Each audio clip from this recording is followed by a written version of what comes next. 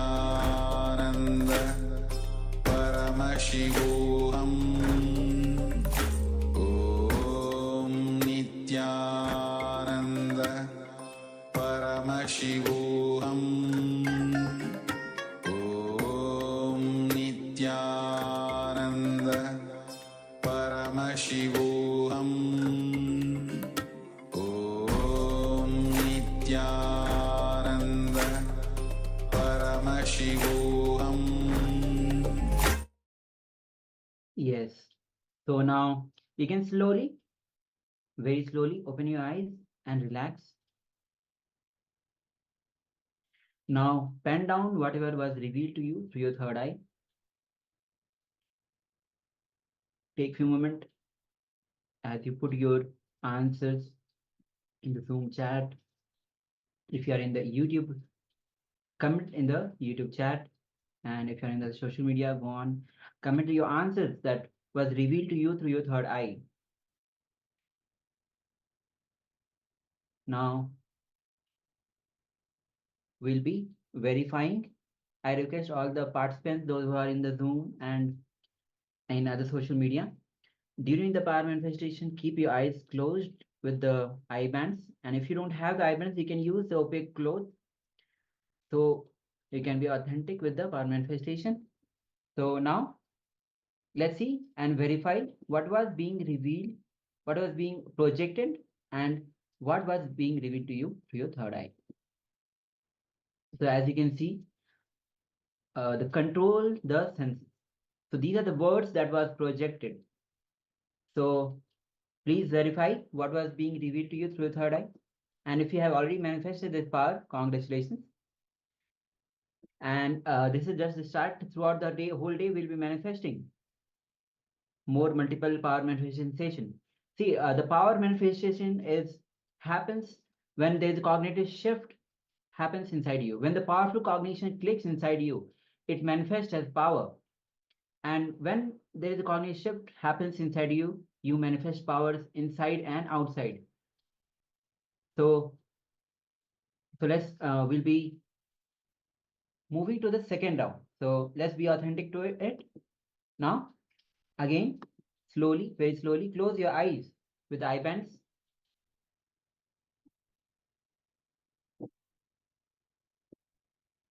And we'll be projecting you the next word. And let's get ready. Close your eyes. Take a few moments as you close your eyes with the eye bands. Now we'll be projecting you the